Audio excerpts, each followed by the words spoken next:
What's going on, guys? This is your host of the most, Philly Jim, coming at you guys with a live stream, an unexpected one at that, with a very special guest, JoeyShakes72. It's good to finally have you back over here again and ready to talk about some Eagles stuff with you, man. How's it going? Good, man. It has been a while, so I'm ready to get this going, man, and see, go over some news and stuff we could definitely catch up on, definitely.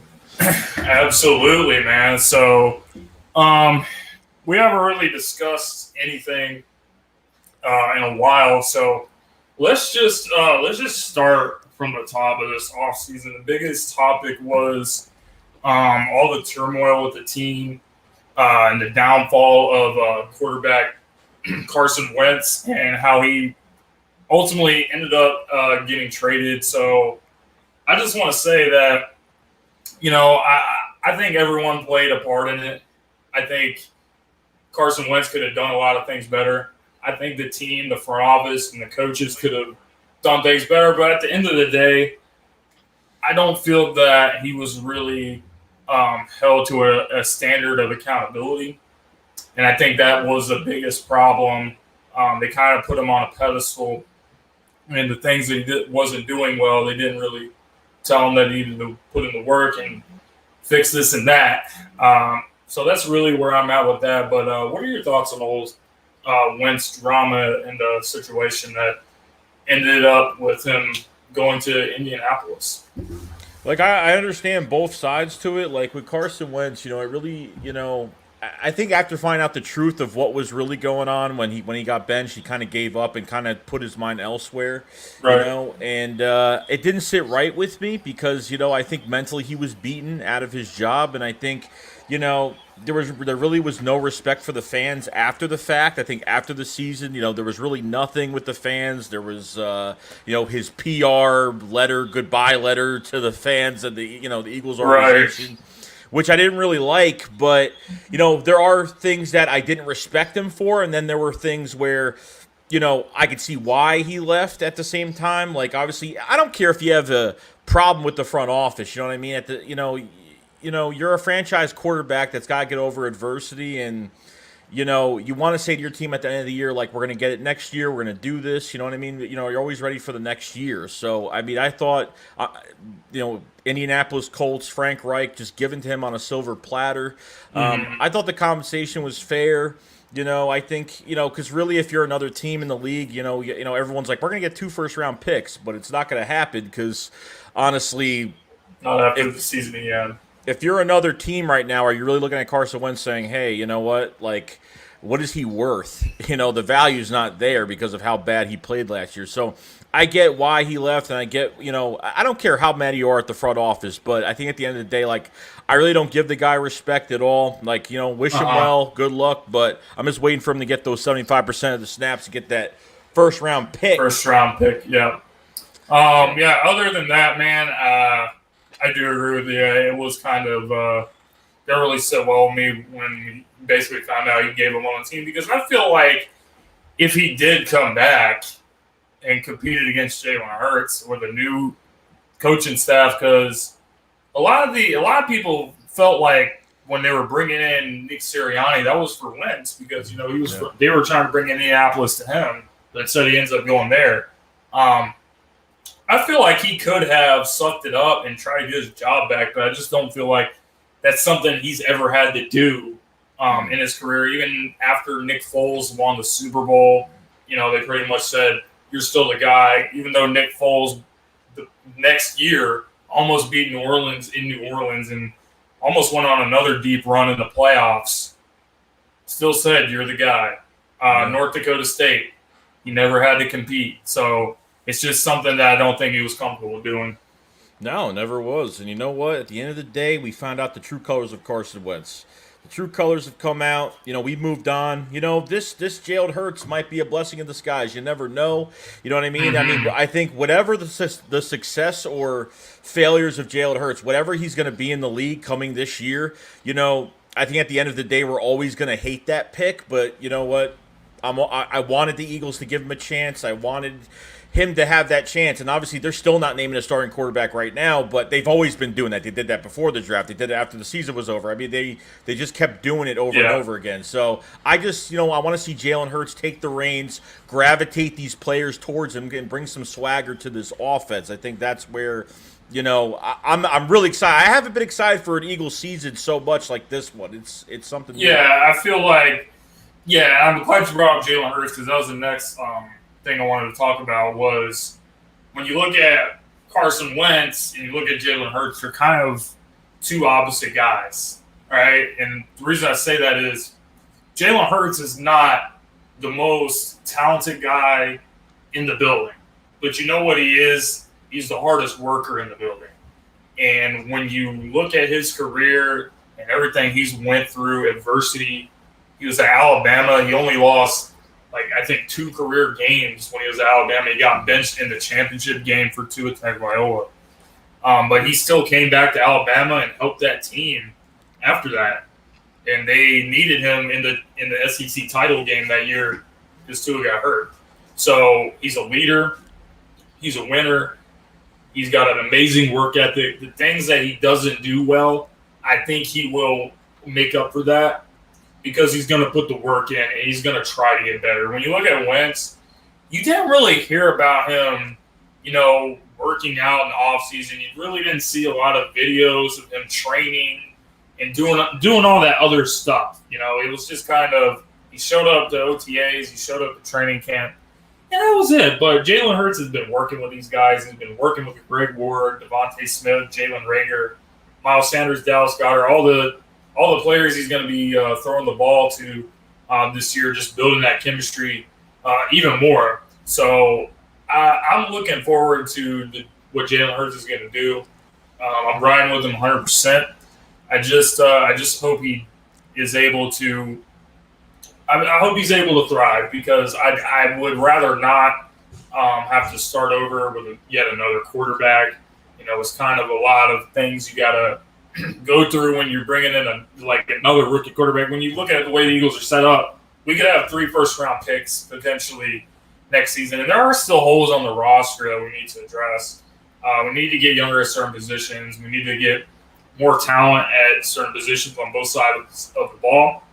So, with those 3 first-round picks, those are very valuable picks that you can get 3 very premium players in the NFL draft. And it would be better if you already had your quarterback situation figured out going into that. Yeah, I think the one important thing I have to say about this year is that we actually have an off season this year. I mean, last year was such a mess with everything going on to the point where how much could Hurts really do? And, some of these guys couldn't practice together. You got a couple weeks of camp, and that, 2 scrimmages at the link, couple weeks of camp, that really wasn't enough time and no preseason. So, I mean, the season came pretty quick. And then, this year now, like you said, chemistry, with being with all the receivers and him just working hard. So, I'm really excited, for the season to start in a few months. And, obviously you talked about the holes on this team. Yeah, we're still waiting on some things to, transpire right now. So, we'll just give it time, see what happens. Yeah, so let's actually talk about some of the moves that the team has made this offseason. Let's start with the signings that we did make in free agency. And what signings do we really feel are going to be able to make a big impact this year? I mean, obviously, the Eagles were in a tight spot with their salary cap situation, but it will be much better next season.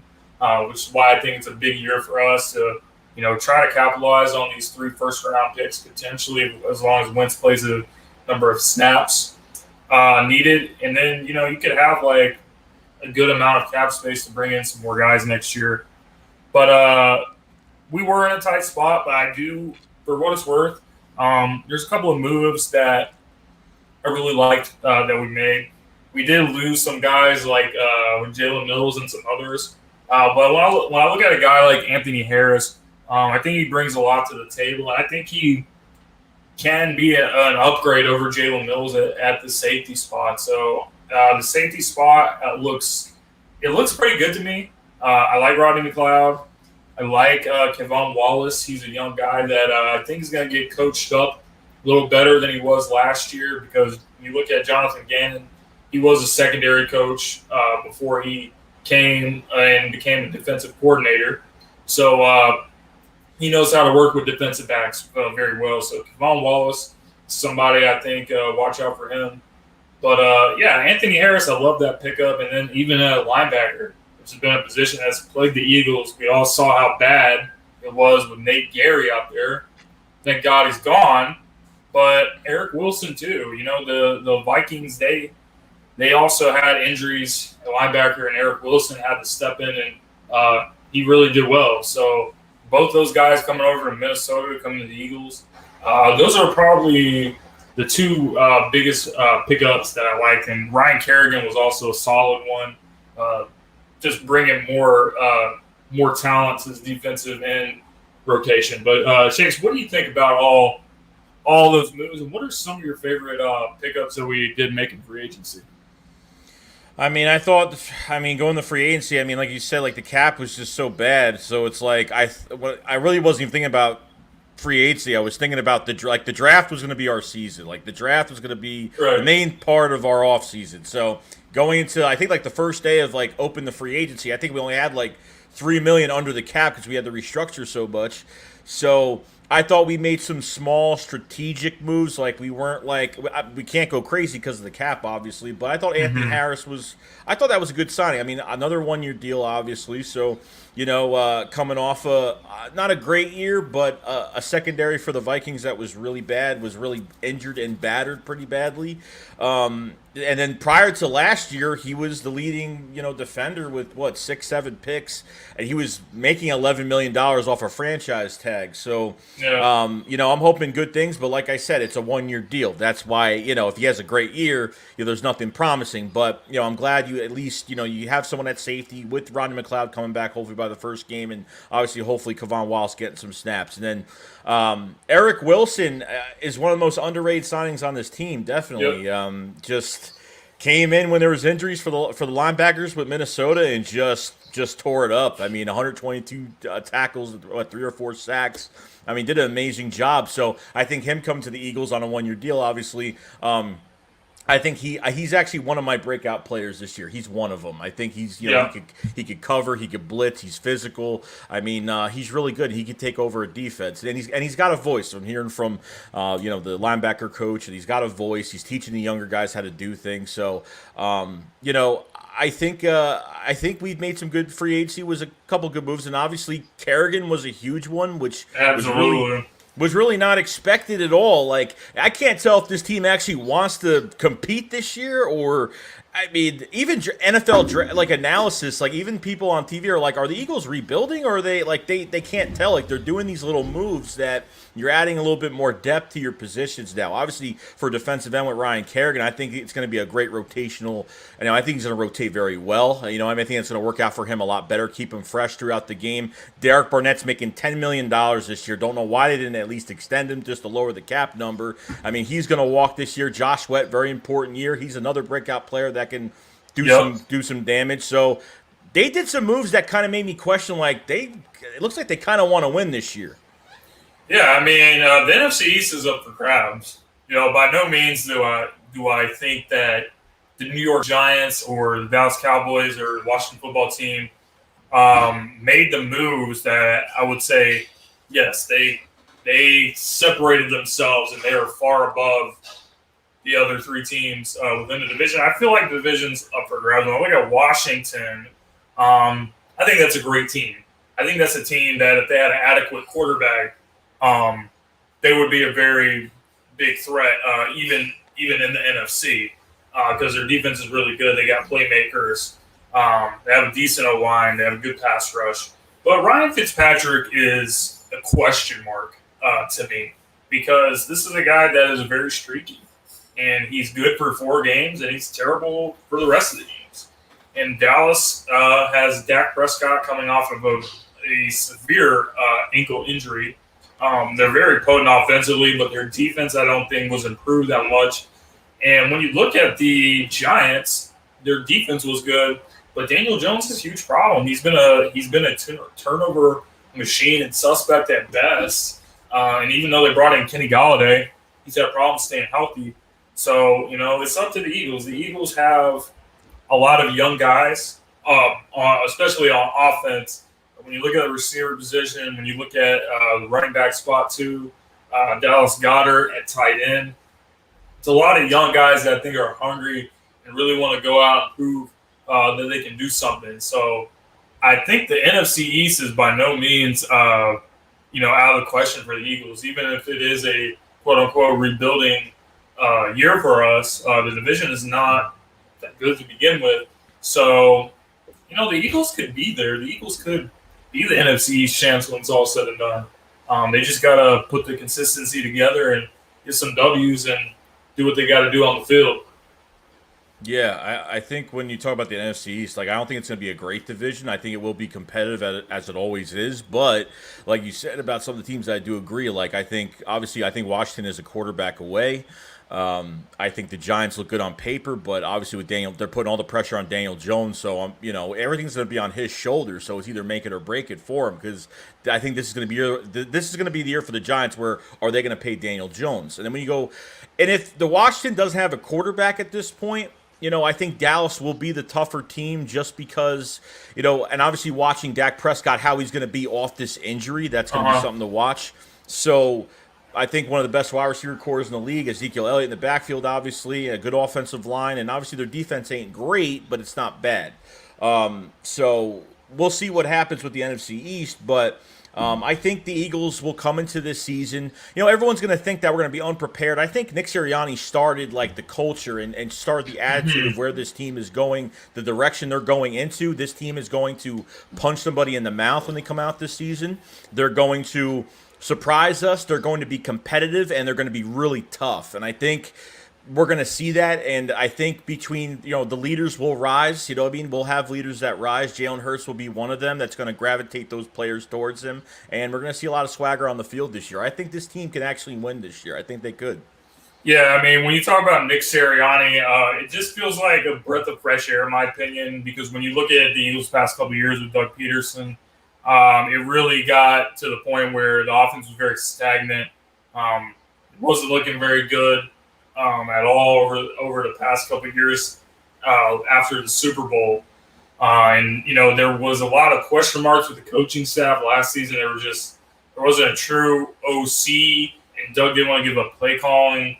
Russ Taylor ended up having some play calling duties at the end of the year. And then you had Mike Rowe a couple of years ago, who pretty much was a terrible coach, and he even got fired by his own father at the University of Virginia. So it was kind of brutal. But this new staff is going to put these players in a position to be successful. When you look at Nick Sirianni, he has a lot of energy, and that's what all these players are saying. Brandon Graham just says this guy is full of energy. He loves football. He's big on X's and O's, but he's also a player's coach. So I think he's going to do some big things too. And the guys just got to trust in him and do what they got to do and put some good stuff out there on the field.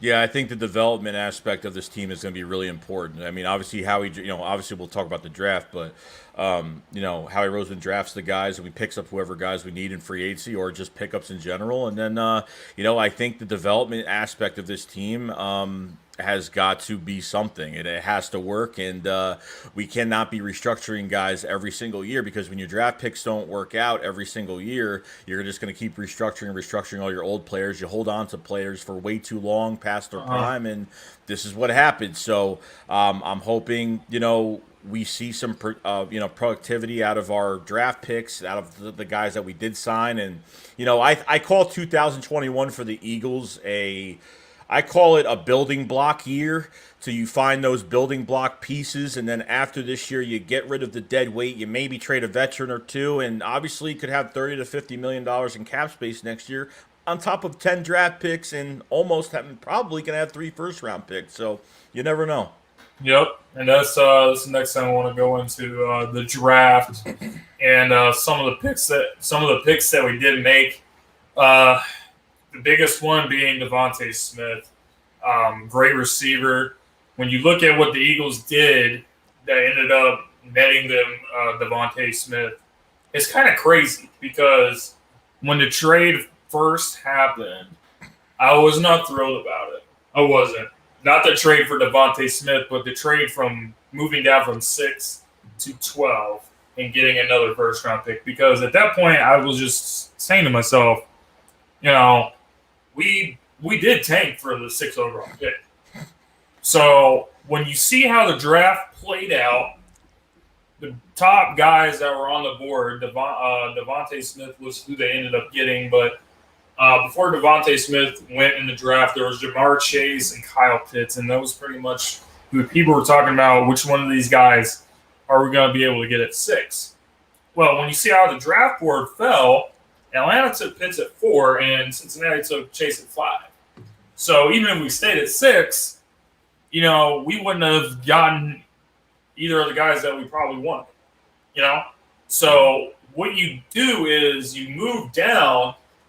You get a first-round pick next year, and since you had 2 third-round picks because you acquired an extra one by trading Wentz, so you essentially just give up one of your third-round picks to move up to Dallas, and you get Devontae Smith, and you get a first-round pick. To me, that's the best move that we made of the whole offseason.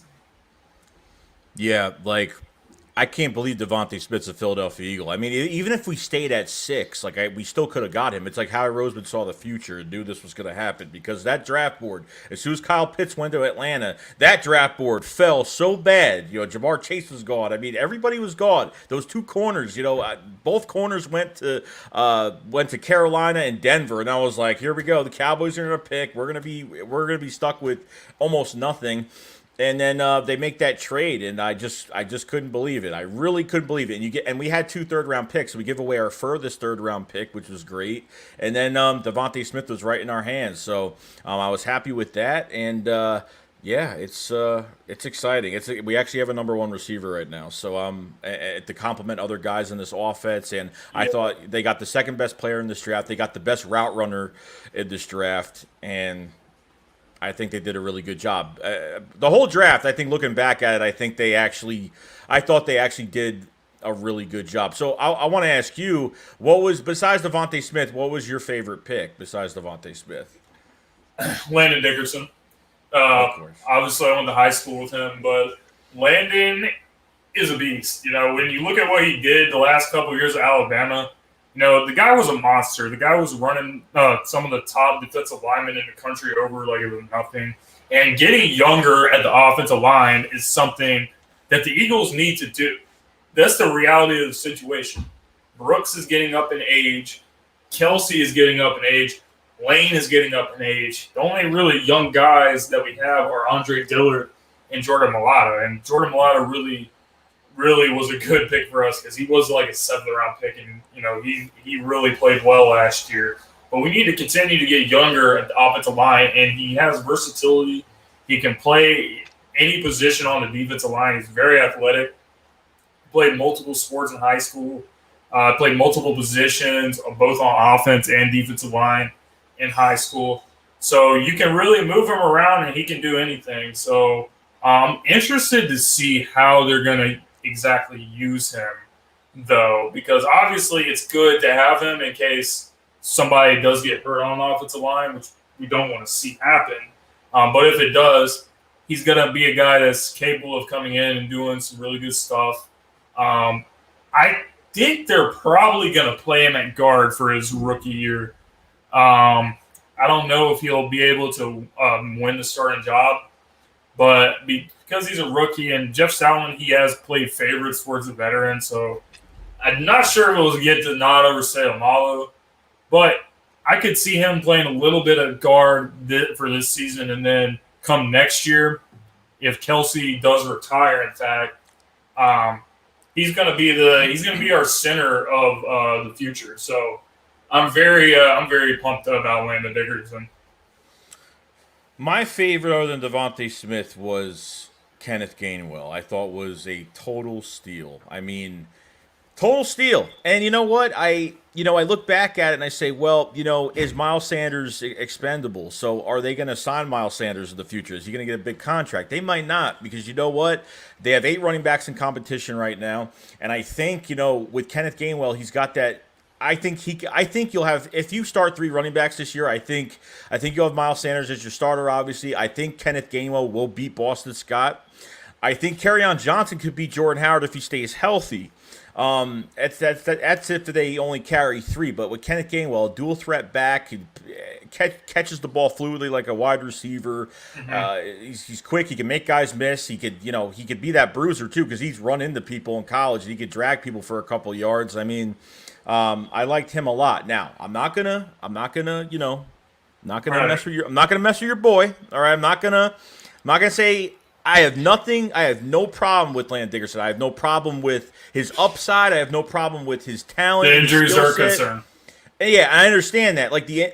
The problem I'm having with it, it's not even just that. It's the formula of how they drafted that pick. I don't know if Landon Dickerson would have lasted to the 3rd round. I don't know if that would have happened. Just say if it did, right? I was looking for obviously a JOK from JOK, or I was looking for at least getting a cornerback. And that's where I thought the formula to that pick was not great, but I think there's a lot of upside, because with the Eagles, you have the analytics department and you have obviously the scouts. So, and they collided with each other, even with the 3rd pick in Milton Williams, they kind of collided on that pick. So, there's nothing wrong with that pick at all. I just think they should have drafted another position there. But I think going into next year, though, here's what there's 2 things I want to say, though.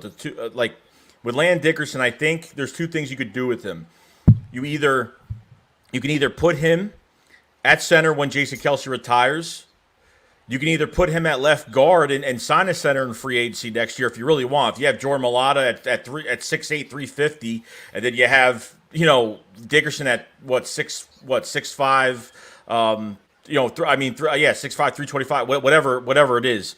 2 big guys on the left side of your line. I mean, I know it's a long shot for that to happen, but Landon's going to take that spot. So I don't know what his contract's going to be. They still haven't signed him yet. So I think that's, they got to figure out his contract, because I think they know he's going to be that starter next year. I mean, you know what? If he has to play this year, that's fine. I'm not a big Samalo guy at all. I'm really not. He's okay. He's solid, but I'm not big on Samalo's pass protection. I like his run blocking, but I think his pass protection's a little suspect. But I like I said, nothing on your boy or anything, but I know what you mean. You know what I mean? So.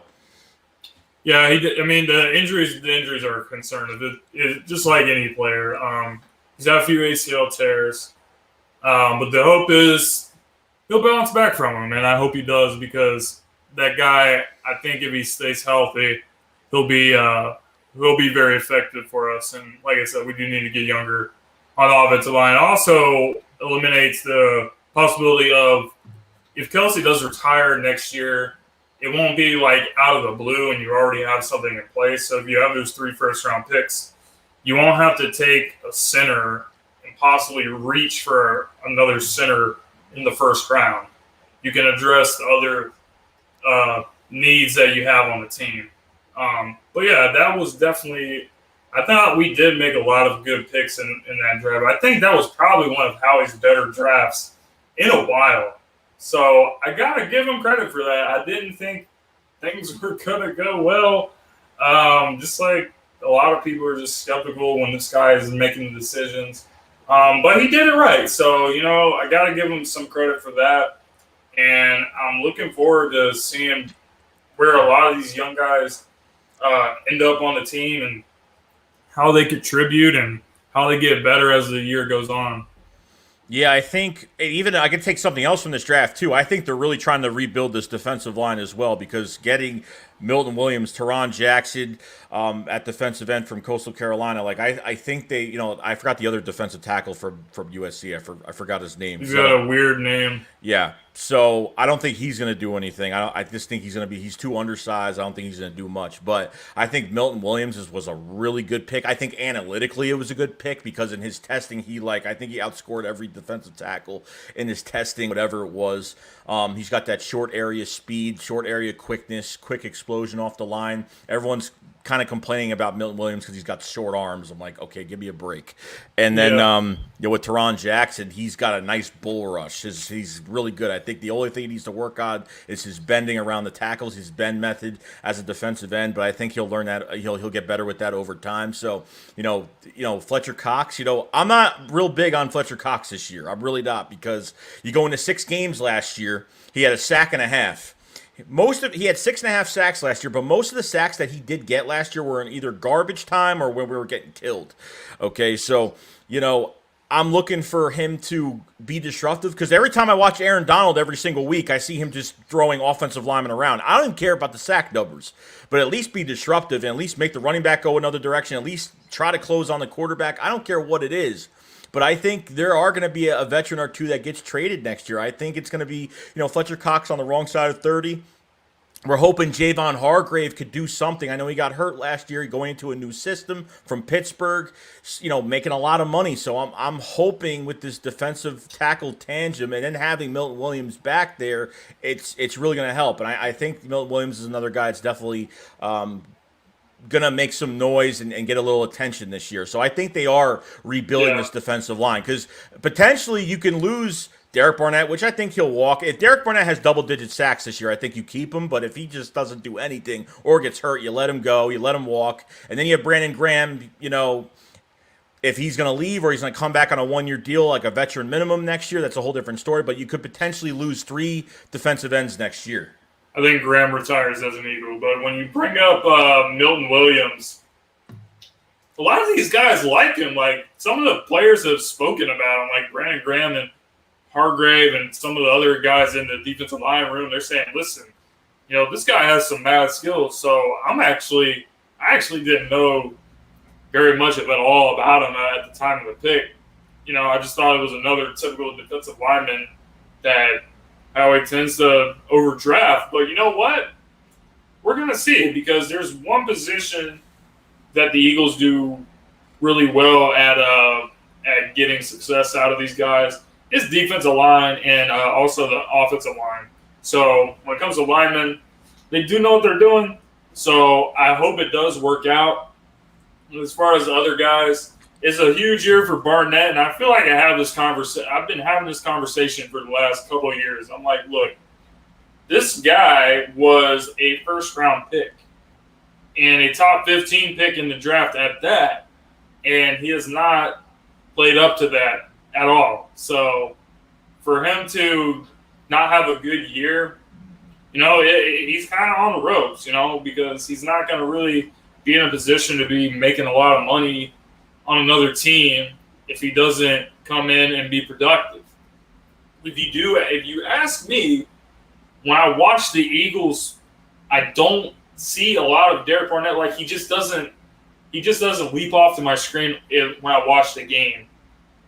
Josh Sweat does. Josh Sweat, coming off the bench in the rotation, I feel like he's gotten better since his rookie year. His rookie year, he was getting thrown to the ground a lot, but these past couple years, he's been very disruptive in the backfield, getting to the running back, getting the quarterback down, getting sacks even.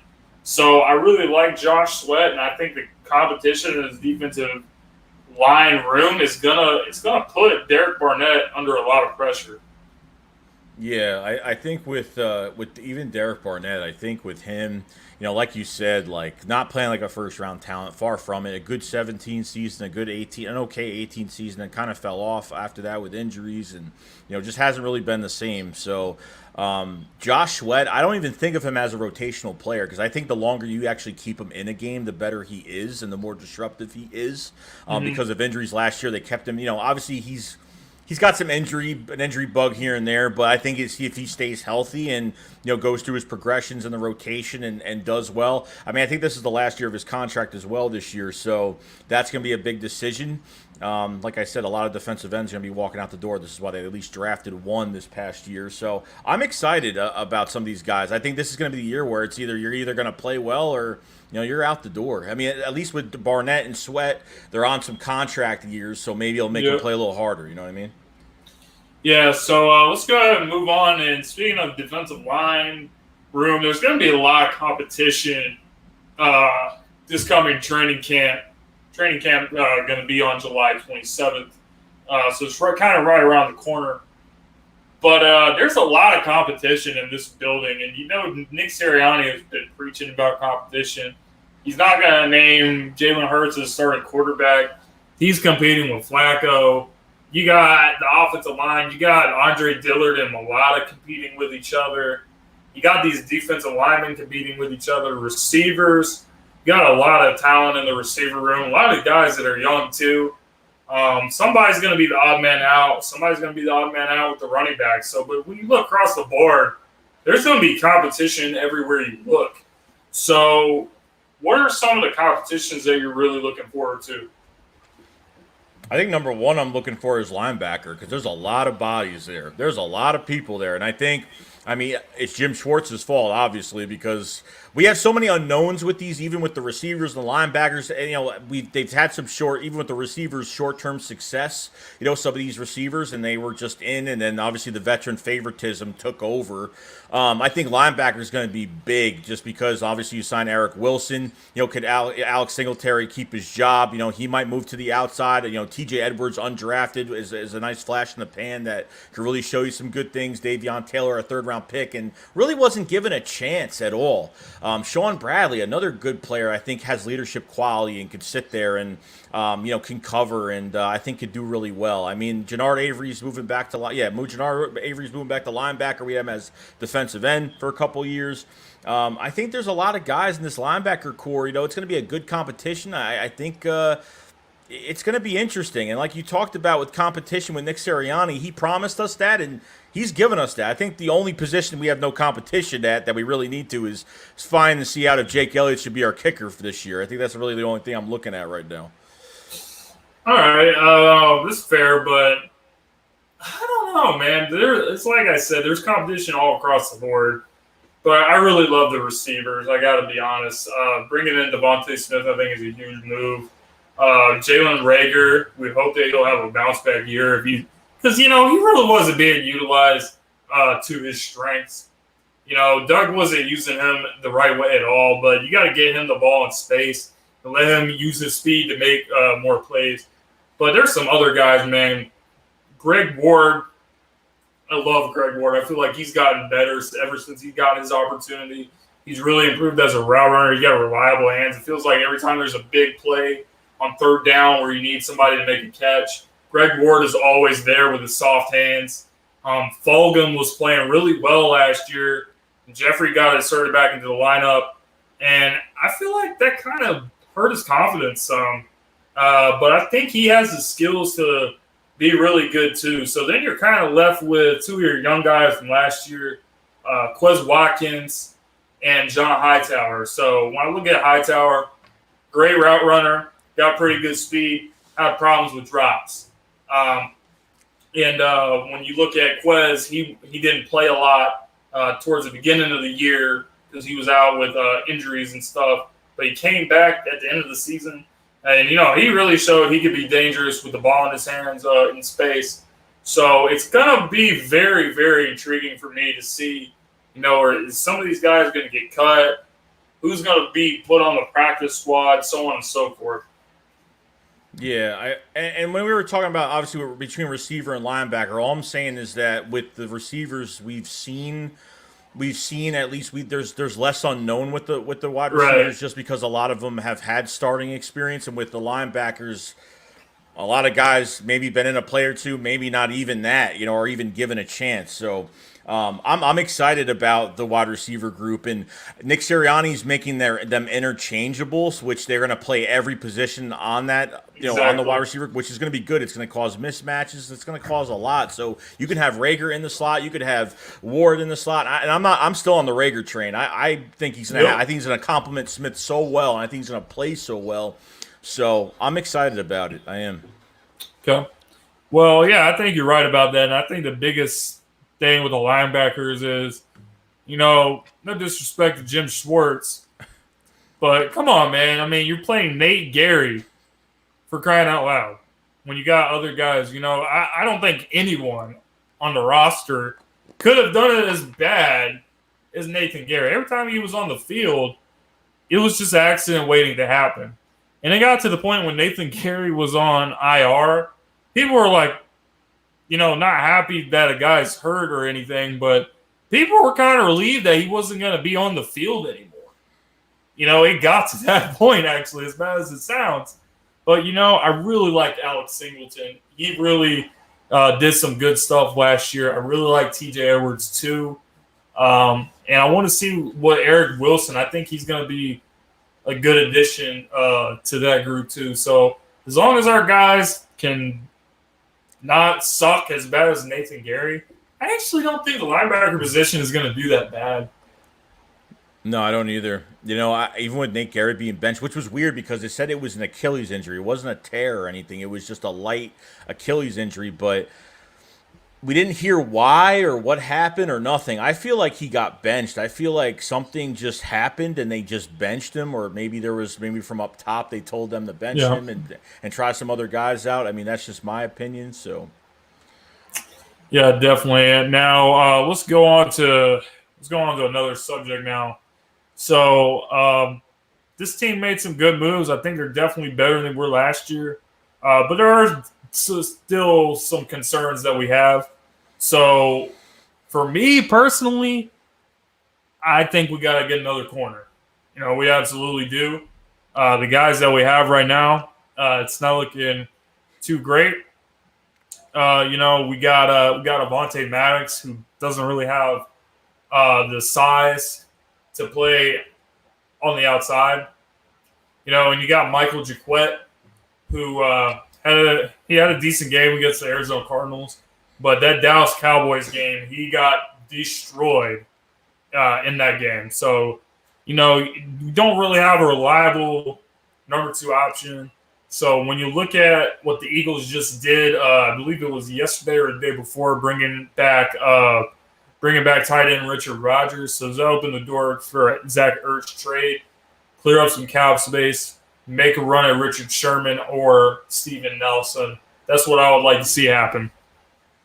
Yeah, I'm looking at Steven Nelson. That's the guy I'm looking at. He's been teasing us. He's been doing things on Twitter. He's been doing all these different things. And I hope they get him. It's the best one on the market. And I think Steven Nelson is solid. I don't think he's the best. I don't think he's bad at all. I think he's solid at 28, going to his prime. And when you look at the, Zach Ertz thing going on, I don't know what they were doing this year. I really don't. They've held on to him for too long at this point. They need a trade. I mean, they need to free up that $8.5 million in cap space. Make that trade. I don't care. I don't care, Jim, if it's a 7th round pick for 2024 at this point. As long as they get something, I don't care. Some people are still thinking we're going to get a 3rd or a 4th for him. I think the trade value is gone. I think I think it's just totally disappeared. And if we flat out release him, I guarantee you, if we flat out release him, he will go to the Colts 100%. He will go to the Colts and sign with the Colts. Zach Ertz? 2 seconds. What do you think Zach Ertz's trade value is at right now?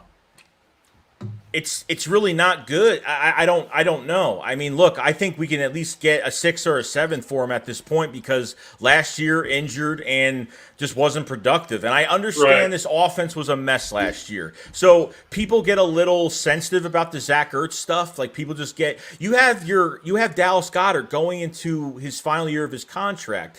They've already talked about an extension. I think they want to get something done before the season starts, so he's locked in. I think Dallas Goedert has proved himself in some way. I don't think he's been a bad player here. I just think, obviously Zach Ertz has been the number one guy in front of him. So to bring Zach Ertz back at $12 million against the cap, it just makes absolutely no sense. And obviously with the Richard Rodgers signing, well, it's completely done now because I didn't even think they were going to do that. I thought that maybe they were going to get Jack Stoll a chance, or maybe they have no faith in these other tight ends like Jason Kroom and Caleb Wilson and Hakeem Butler and some of these other guys.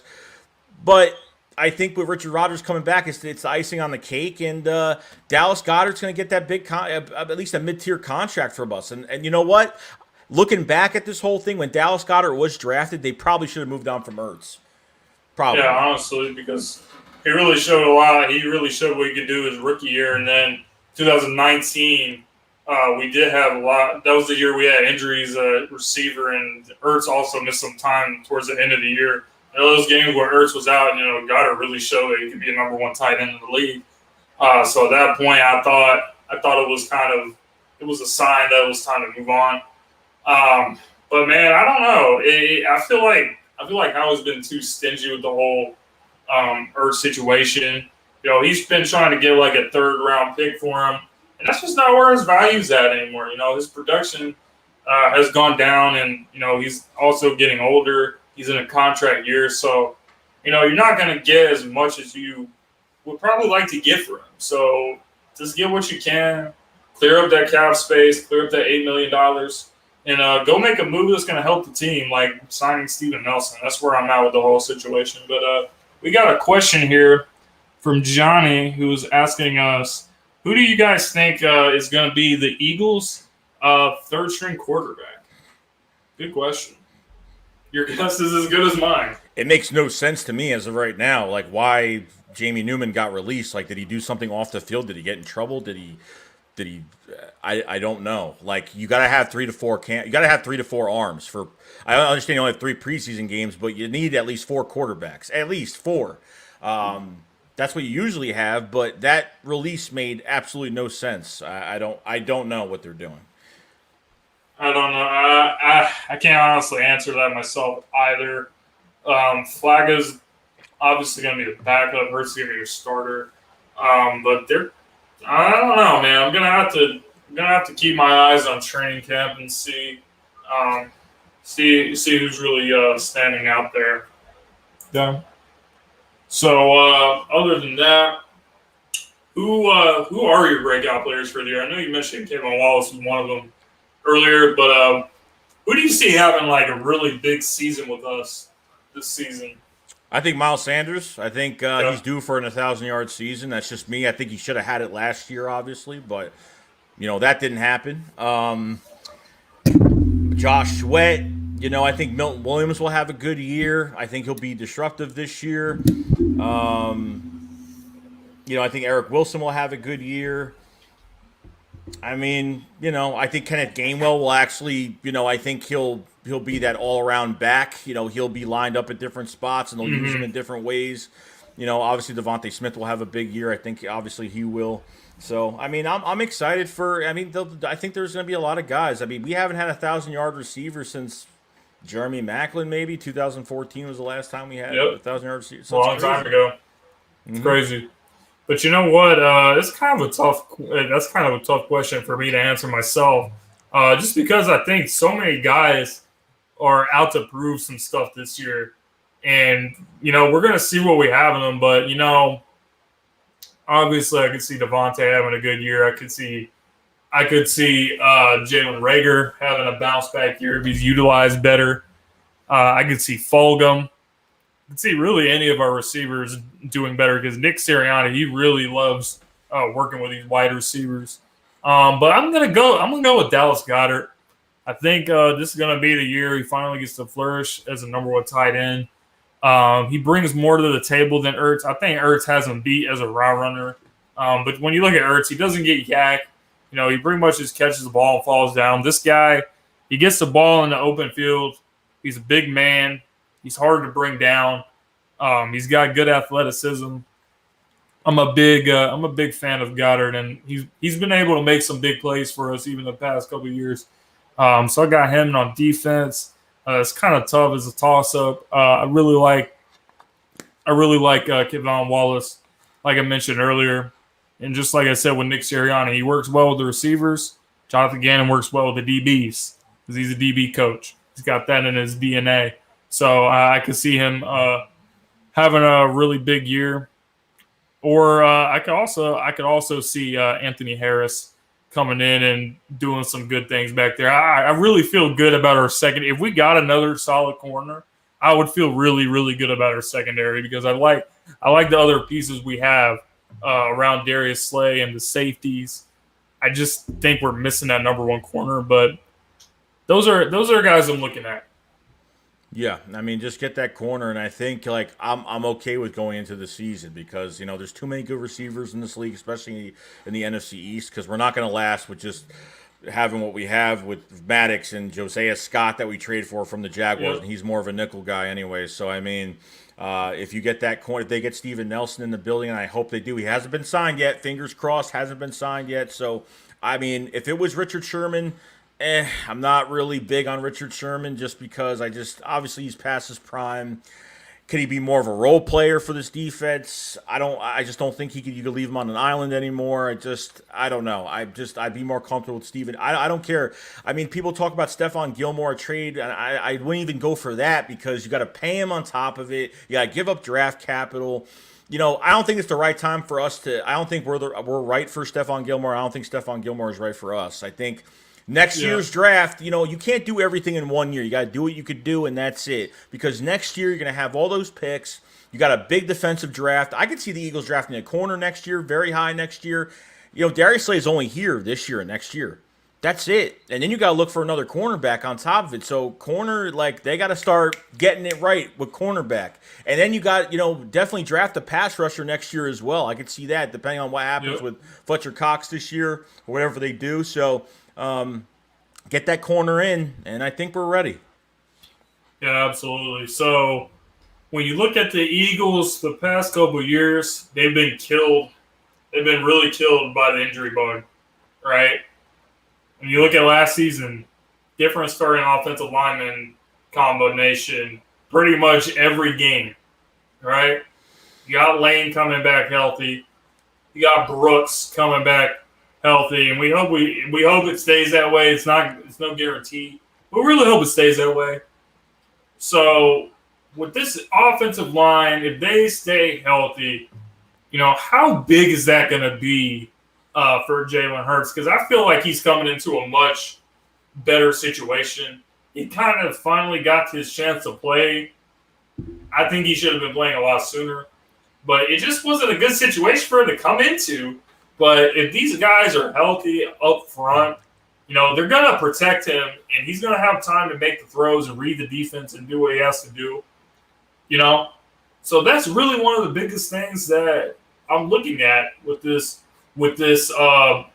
coming season, because you need that continuity with your offensive line. It's just not going to work if you got guys shuffling in and out, different guys every week, playing different positions on our O-line. It's just not a recipe for success.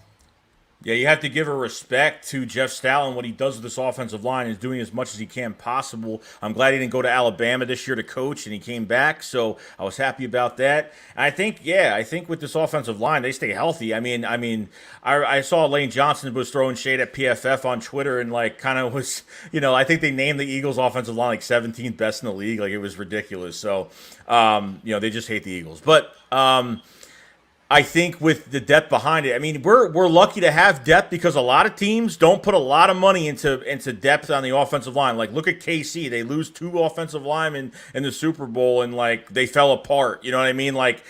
You got to learn how to plug guys in, move guys around, have guys cross-train at multiple positions. I think Andre Dillard could be that guy to at least try to get some type of value because, LaRaven Clark is here too because he's played left tackle, right guard, right tackle for the Colts, but he's coming off an ACL injury last year or an Achilles. I forgot what it was.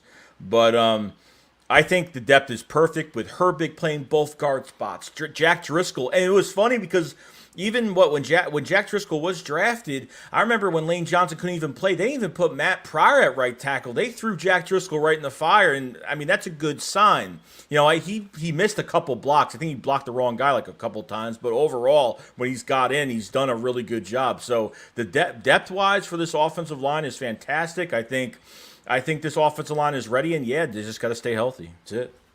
Yep. So, do you think that Hurts is gonna? Do you really think this is gonna be a much better situation for him when you look at that? I mean, I think I think he blocks the outside noise. I mean, I don't really see any dysfunction with this team. Like, I think all of the drama's gone. I mean, besides Howie Roseman, he's just Howie Roseman. But you know what I mean? So I don't feel that. I don't feel the vibe of anything that's going on. Like that people don't want him to be the quarterback. Players don't want him to be there. Like, I think like having this full offseason, Jalen Hurts really honing in on his skills.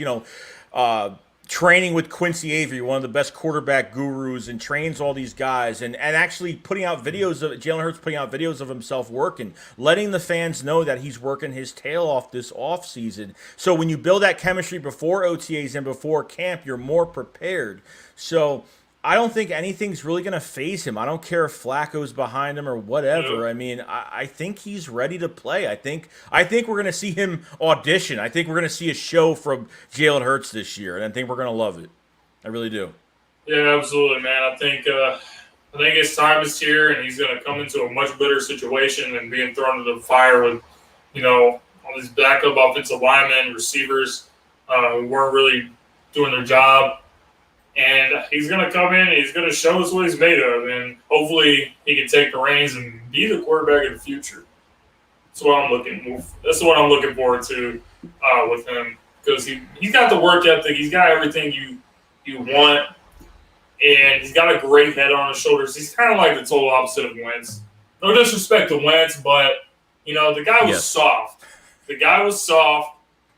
Hurts is not soft. He's got that dog in him that Wentz just never had. Yeah. Like, Hurts is, changing his number to number 1 was perfect. I just like as long as we gave him. As long as we gave him that chance, as long as we give, if he didn't start, just say he didn't start this year and we were losing games, we'd always be saying, what if? What if he started? What if? I didn't want that. I really just, as long as the guy works his tail off and he doesn't work out, it is what it is. Like, he's doing as much as he possibly can. Even though he's going to get thrown a lot of shade. It is Philadelphia. He's going to get thrown a lot of shade at him. I will be critical of him. I'm always critical. I was critical of Carson Wentz last year. I made a video after the first game and said, Carson Wentz, there's something wrong with Carson Wentz. And I got attacked so badly after that first game against Washington. It was crazy. But I'm hoping the best. That's it. I'm just hoping the best. Yeah, I was just gonna say it's really funny because Jalen Hurts changed his number to number 1. When Carson Wentz got traded to the Colts, Michael Pittman Jr. has number 11. So he told Wentz that basically, I ain't gonna give up my number. So he changed to number 2, and Hurts was number 2.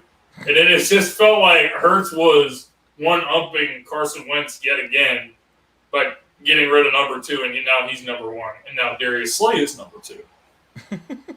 Yeah, I don't like the new number thing at all because I think it's going to mess people up with buying jerseys. Buying jerseys is going to be. Don't buy rookie jerseys. Don't buy any of that stuff because next year they can always change their numbers. So it's going to be. It's not great. I don't like it. I haven't been a fan of it at all. Next thing, the NFL changing to a 17-game schedule. What are your thoughts on that? To be honest, I do like it just because we have less preseason, which means less injuries, which means, a more healthy season upcoming. I don't mind it. Hey, you want to add another playoff spot, you want to have an extra game, I'm fine with it. I have no problem with having 17 games. I really don't. And obviously with our schedule being the easiest schedule, I don't care what our schedule is. I want this team to face the best and do and do whatever they can to win. I don't care at this point. I just want them to fight this year. I just want to see some fight. That's all. Yeah, definitely. When it comes to the 17-game schedule, I like it, but I don't love it. If you were going to extend the schedule, this is what I would have done. I would have, instead of going to 17, I would have went to 18, and I would have added in like an additional bye week. Because having like an odd number of games, it just feels off to me. You know, when you're looking at all these schedules and you're trying to make your predictions for who's going to make the playoffs, and you got teams going like 10-7 and stuff like that, it just feels a little bit off to me. But I understand what the NFL is trying to do. They're just trying to give more games for the fans. You're obviously trying to make money too. At the end of the day, the NFL is a business, so you got to do there. But it's weird. But I think at some point they are gonna go ahead and add the 18th game and do like the 2 bye week format, like I was just talking about. But the new playoff format, the new 17 game format, is definitely gonna be something that's really interesting heading into the year. Yeah, it will. It will. I mean, it'll definitely be different, but I think if I want my team to get into the season like without a lot of injuries and at least get to that first game with less preseason games, I think it's something. I mean, I hope when Doug left, the injury bug left with him. I mean, I think that's what I'm hoping. That's a good point. That is something I want to bring up, and this is something that I've said. It's just a theory that I have with Doug Peterson, because when you go all the way back to 2013 through 2015, I guess, when Chip Kelly was here, we did not have any injuries because Chip was all about he was really kind of almost overbearing about conditioning and staying in shape and sports science and all that stuff. And Malcolm Jenkins and other players on the team, they used to always complain about, Chip Kelly, he's making us do way too much conditioning and suicide sprints and all this other stuff to stay in shape. Never got injured. Never had injuries. Every year since Doug was here, since Chip left, not only did we have injuries, soft tissue injuries, we had all kinds of injuries, major meniscus tears and ACL tears and Achilles, you name it. You name it, we had it. So for us to go from never having injuries when there was a coach that was implementing a certain style of practice, certain style of doing conditioning, strength and conditioning and all that other stuff, and you just go from having all these severe injuries, I just feel like it doesn't happen. So I want to see how this new coaching staff, led by Nick Sirianni, is going to handle their practices and how they're going to handle their strength and conditioning. Because I think that the common denominator is that when it comes to the injuries. I don't think guys can just go from being one of the healthiest teams in football under one coaching regime and then a new regime comes in, everybody just gets injured or something. I feel like there's a variable there that was causing it other than just players getting old and stuff, because you don't see this happening with other teams. You don't see every team in the league just dropping like flies every week. You know what I mean? Yeah, like I the rumor that I heard was like Doug was very soft with his practices, so they weren't being physical at all much during the week. So, if you don't do that and you go into a game and get nicked up pretty badly, you get hurt pretty easily. So I don't mean that's the rumor I heard, that he wasn't going hard enough at practice, or maybe they're going too hard at practice. I don't know. Yeah. So, all right, guys. Well, I think we're gonna stop there for a night. But Joey Shakes, it was great to have you on here. So I hope we're able to do this again sometime. But just make sure you let all the people know the stuff that you're doing and where they can find you. Other places they can follow you other than YouTube and things like that. Yeah, so JoeyShakes72 is my channel on YouTube. My Twitter, at JoeyShakes72. Pretty much this week on my channel, I'm going to be doing 4 streams this week. I think like Monday, Wednesday, Friday, Saturday. Nice. Just to beef up some streams, just because there's not much going on, so I want to kind of maybe do a call in and then do like a content creator call in as well. So I might do a couple different things this week. So that's pretty much what's going to happen. But Jim, man, it's been a while. So I'm happy. It's been like over a year. There's people in the comments talking about this is the return of the Read and React show, man. So bringing back some good memories there. Of course, we had a lot of fun doing that, but we really appreciate you guys who came in and watched tonight. And we will hopefully see you guys soon. So go Eagles and fly Eagles fly, and we'll talk to you guys not long from now. All right. Peace out, guys. See you later, guys.